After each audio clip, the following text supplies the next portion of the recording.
Dans cette vidéo, on va voir comment trouver l'équation d'une droite passant par un point et parallèle à une autre droite. Alors, je vous laisse regarder, il y a 4 exercices, je vais vous montrer les 4, vous essayez de les faire et je vous donne la correction. Donc, premier exercice, deuxième exercice, troisième exercice et quatrième exercice. Alors, je vous donne la correction. Donc, le premier exercice. Alors, il y a toujours plusieurs méthodes possibles. Soit on passe par l'équation cartésienne, soit on fait avec les vecteurs collinaires, soit on passe directement par l'équation réduite. Tout dépend de l'énoncé. Là, dans ce premier exercice, justement, on va pouvoir faire deux méthodes au moins.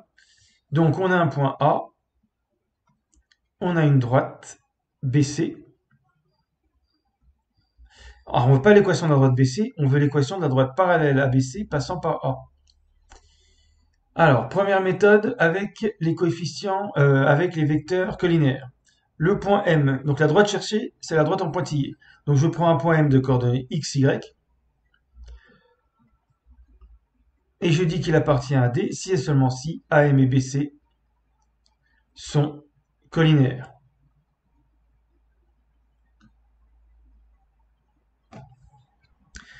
AM a pour coordonnées x-2, y-3.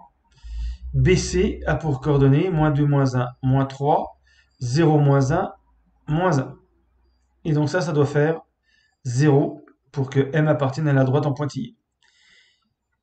Et donc, on fait le produit en croix.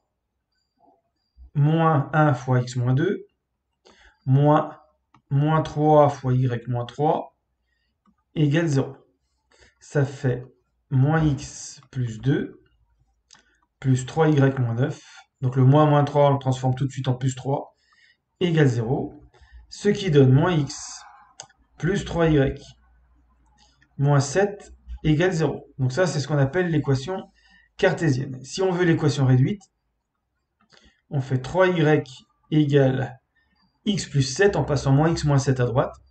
Pas oublier de tout diviser par 3, donc x plus 7 sur 3, c'est-à-dire 1 tiers de x, ou x sur 3, mais autant faire apparaître le coefficient directeur, et 7 tiers. Donc ça, c'est ce qu'on appelle le coefficient directeur, qu'on note souvent m, et ceci, c'est l'ordonnée à l'origine p. Alors, il y a une autre méthode où on va pouvoir trouver plus rapidement l'équation réduite. On sait que m, c'est yb moins yc sur xb moins xc. Mais on l'a déjà calculé, puisque ça c'est y. Alors, je vais le faire plutôt. Oui, c'est pas grave, je vais le faire dans l'autre sens, puisque j'ai calculé le vecteur BC plutôt, il me semble, tout à l'heure. Oui, BC, donc je vais faire YC moins YB. De toute façon, les deux sens marchent à condition de respecter l'ordre en haut et en bas. Ça, c'est une formule du cours. Mais on a vu que YC moins YB, c'est l'ordonnée du vecteur BC divisé par l'abscisse du vecteur BC. C'est une autre méthode pour calculer le coefficient directeur. Parce que ça, on a déjà fait le calcul. On a trouvé moins 3, moins 1. Donc ça, c'est moins 1 sur moins 3. Sinon, vous refaites le calcul de BC. BC, c'était moins 3, moins 1. Voilà. Et donc, on trouve tout de suite, par cette méthode, le coefficient directeur.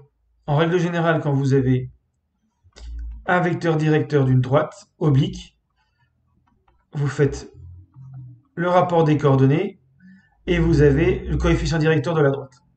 Maintenant qu'on sait que m vaut 1 tiers, y égale 1 tiers de x plus p, on ne connaît pas p. Comment trouver p? Eh bien, on dit qu'on passe par le point A, donc ya égale 1 tiers de xa plus p, puisque ces coordonnées doivent vérifier l'équation de la droite à laquelle il appartient. Donc 3 égale 1 tiers fois 2 plus p.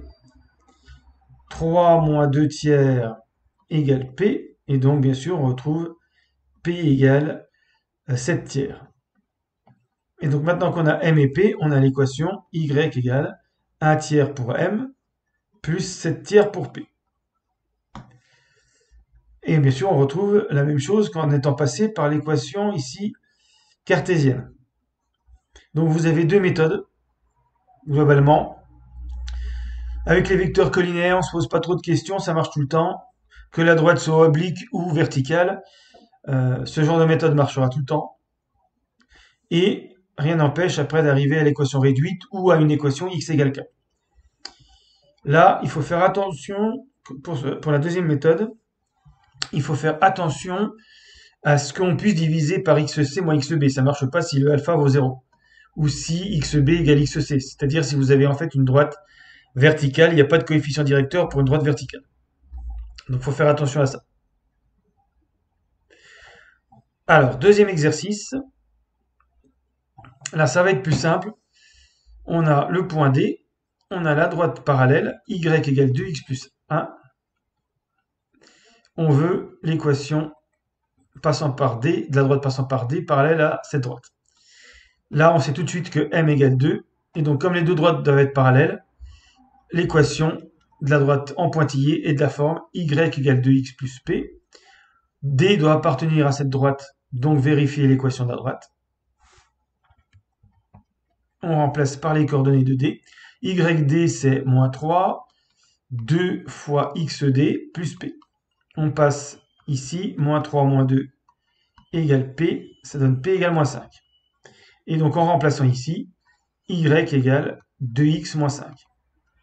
Donc pas de problème, les deux droites sont parallèles, elles ont le même coefficient directeur.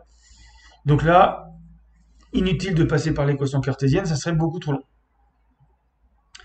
Ensuite, troisième exercice, donc on passe par le point F, donc là on va faire un schéma pour pas faire d'erreur. X égale 1, ça veut dire que c'est une droite verticale. Ici vous avez 1, et là c'est tous les points qui ont pour abscisse 1. Ils sont alignés sur cette droite, et on l'appelle la droite d'équation x égale 1. Il n'y a pas d'équation réduite, il n'y a pas de m. M n'existe pas. Donc il faut trouver autrement. Mais si on place le point F, on va tout de suite voir la solution. F est ici. Là, son abscisse, c'est 4. Vous avez une parallèle à x égale 1. Et donc on va trouver x égale 4, forcément. Si on veut le rédiger, comme c'est une droite parallèle à la droite d'équation x égale 1, l'équation de la droite cherchée, c'est x égale k. F appartient à la droite. Donc xf égale k, il vérifie l'équation de la droite, 4 égale k. Et donc, je remplace ici, ça fait x égale 4. Et voilà l'équation de la parallèle à la droite d'équation x égale 1. Donc c'est un peu particulier pour la droite verticale. Et puis, dernière parallèle. Alors, là, on a une équation cartésienne. Donc on a toujours G et une droite. Alors G peut très bien appartenir à la droite, on se retrouverait avec la même droite. Mais dans le cas général, bien sûr, vous avez une droite strictement parallèle. Voilà la droite en pointillé qu'on doit trouver. Alors, on verra qu'il y a une méthode qui permet de partir de l'équation cartésienne. Alors, on n'est pas forcément censé la connaître, donc on va revenir, premier cas de figure, avec un coefficient directeur. Comment faire pour trouver le coefficient directeur de la droite que j'ai tracée ici, et donc de la droite en pointillé? Il y a deux méthodes. On sait que U moins BA, c'est un coefficient directeur de la droite d'équation AX plus BY plus C égale 0. Donc là, ça donne moins 3, 3 et 2. Et d'après ce que j'ai dit précédemment, M, c'est 2 sur 3. Donc l'équation de la droite en pointillé, c'est y égale 2 tiers de x plus p. Alors il y avait un autre moyen de trouver le 2 tiers, c'est de partir de l'équation cartésienne de la droite qui était donnée et de la transformer en équation réduite. Donc on met le moins 3y à droite pour avoir 3y. Donc 3y égale 2x plus 1. Là, je transpose pas, je mets simplement a égale b devient b égale a. Je divise par 3, y égale 2 tiers de x, plus 1 tiers. Donc ça confirme que le coefficient directeur des deux droites, ça doit être 2 tiers. Alors bien sûr, là, j'ai l'équation de la droite en trait plein. C'est pas celle qui m'intéresse. Celle qui m'intéresse, c'est celle qui est en pointillé.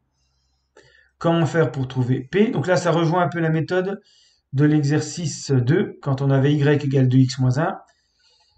Alors comment trouver P? Mais il faut dire que G appartient à la droite. Donc ces coordonnées vérifient l'équation de la droite. Alors, G c'est moins 3 moins 5. Moins 5 égale 2 tiers de moins 3 plus P. Moins 5 égale moins 2 plus P. Moins 5 plus 2 égale P. P égale moins 3. On remet ici. Ou ici plutôt. Y égale 2 tiers de x moins 3. Alors, je ne sais plus où j'avais mise. Voilà, ici. Donc, on remplace P par moins 3 et on a l'équation. Elle est bien parallèle à la droite d'équation.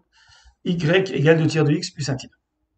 Alors, je vais essayer de retrouver son équation cartésienne. Donc, je mets le y. Ça fait 2 tiers de x moins y moins 3 égale 0 en passant le y ici. Je multiplie tout par 3, ça fait 2x moins 3y moins 9 égale 0. Et si je compare avec la droite qui était donnée, la droite parallèle, on s'aperçoit que on peut écrire la parallèle en conservant les deux premiers coefficients. Et donc ça donne une autre méthode. Comme l'équation de la droite parallèle était 2x moins 3y plus 1 égale 0, on a le droit d'écrire que l'équation de la parallèle est de la forme 2x moins 3y. Ce qui va changer, c'est simplement c.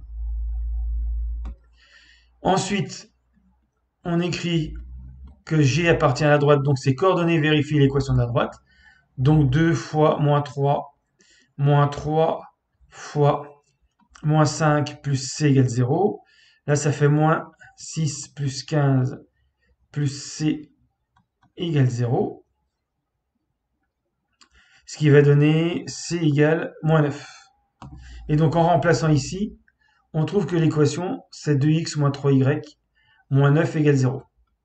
Donc si on ne veut pas passer par l'équation réduite, à partir de cette équation, on savait que la parallèle était de la forme 2x moins 3y plus c égale 0. Et avec le point ici g, on trouve c égale moins 9. Ce qui permet d'avoir très rapidement 2x moins 3y moins 9 égale 0. Donc les méthodes peuvent évoluer suivant l'énoncé. Est-ce qu'on vous donne une équation réduite? Est-ce qu'on vous donne une équation cartésienne?